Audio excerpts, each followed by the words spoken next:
at some point I would like to talk about consultation because I think this is such a powerful tool for bringing about peace and understanding between people because it's such a different idea. Um, First of all, you start a consultation with prayer. I mean, you get yourself in the right uh, mood, so to speak, frame of mind before you're starting. You're not angry, and you're spluttering, and you want to have a go at the other guy and say dreadful things about him. This is not a way to achieve peace and unity. So, starting with prayer is a very important thing. And of course, you know, um, I had an agnostic background, so prayer was quite a difficult concept for me to grasp when I started. But then I began to realize, prayer is there are many aspects to it. First of all, in formal terms, you are usually addressing God, but in fact, you're talking to yourself. You're talking to yourself and explaining to yourself, the big spiritual issues.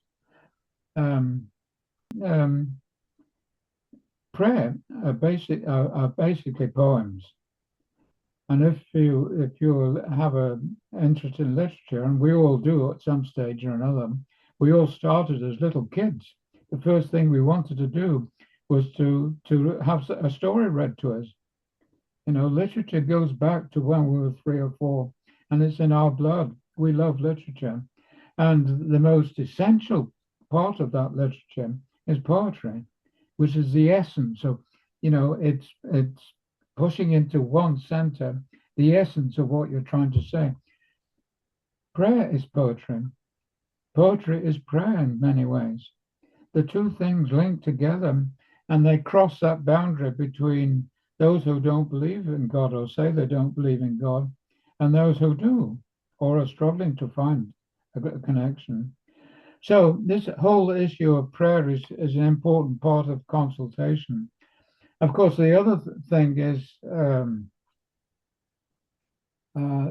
need to be personally detached from the discussion, not to have it related to you, which is an ego problem, and that you put forward onto the table, so to speak, ideas you may have, and most important, you listen to what other people's ideas are, and if those ideas are you realize objectively that there may be an improvement on your own ideas, then you adopt them, you support them, or you may add a little word or two to modify them slightly, in this process we arrive at the right decision. And there are plenty of examples in the past years, certainly in this country, where even people who are not Baha'is, using the Baha'i method of consultation, find that they're arriving at better decisions than they would under normal circumstances. The consultation, the whole process is not just about words. It's about arriving at decisions and carrying those decisions through. So there's a whole process of a sense of responsibility. You're not sitting chewing the fat with your friends, but you're actually talking together to make things better. And so you in the process of consultation, you find the right answer to the issue, and then you decide what the follow-up is going to be, what needs to be done, and who's going to do it, and then have a report on it when the job is completed or it's partly completed to make sure it's going in the right direction. Consultation is the whole process, words into action. So that's another part of it. I'm talking off the top of my head now, and I'm not sure whether I can, but there are many other aspects of consultation which If I had time to think about it, I'd probably be able to come up with them. But those are two or three that are important.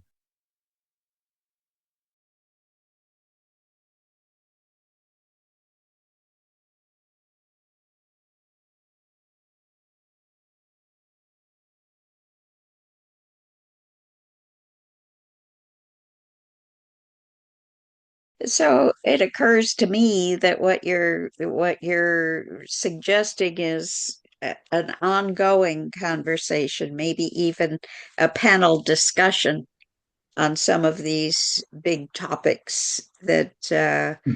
we could get other viewpoints in and use that as a basis for a discussion group at our Yes, Sunday service. that would be And wonderful. Yeah. so if you were to choose the next topic, would you like to make it consultation? And if so, who would we invite to participate in a panel? A new topic, or the topics within. Either consultation as the topic or another topic. To my hope is that we can address the values and principles of the Declaration of Independence and the Constitution as we go through the months here leading up to America's 250th birthday. And consultation certainly fits into that category that the founding fathers had to Yeah. come together and learn to consult in a way that really had not been done before, right? And so it may be that we want to do this as a interfaith. I know that weren't Quakers involved in that? Weren't some of them Quakers? Was Benjamin Franklin a Quaker? Yes, well, we've talked a little bit about this in the last few days ago, and it brought to mind the movie or the show, the theatre, the play of 1776, which came out in this country when we celebrated the 200th anniversary. And have I got it right? Yeah, I Yeah, think so. 200, No, no, 7, 150. I'm getting it 1976. confused. Yeah, It was 1976. Yeah, right. 200. Yeah. Um, and it's a wonderful movie. And the great thing is that it's based on, as far as I can judge, the story is told very accurately about what happened, and is told with humor, with good dialogue, and with nice music, and so it's fun, and we have fun learning, the big issues about ourselves, and of course, the problems that have to be addressed, the compromises, and the struggle between John Adams, and Ben Franklin, the wise old man at that time, and John Adams wanting to go with an idealistic, if you like, interpretation of what the Declaration would say, and Van Franklin saying, yes, we need to get as close to that as possible, but we need to compromise, because if we don't compromise, we're not going to have a declaration. The declaration had to be signed off by all of the 13 states taking part in the convention, and some of the southern states um, wanted to make clear that the issue of individual liberty and so on was limited, and they were referring to slavery. And this was the original sin, if you like, of our country, which has cost us dearly. But if we'd not made that compromise, we would not have had the Declaration, and things might have been very different. So that wonderful declaration, which is, the establishment of our country, um, had a price of paying through compromise, um, which we had to pay in the Civil War and bad period since then, and we're still struggling with in one way or another. But the point is, and I think this is very important when people get depressed about these things, the behind the teaching of certainly of Abdul Wahab, when he came to this country in 1912, and he would talk about, America's role, but he would also point out that we need to concentrate on the one good thing and overlook some of the bad things, the many bad things. If we concentrate on the good things, then we can unite together.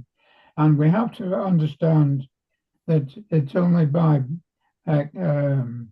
living things that we grow. America has had to suffer enormously because of the original sin of our country, but we've grown as a result.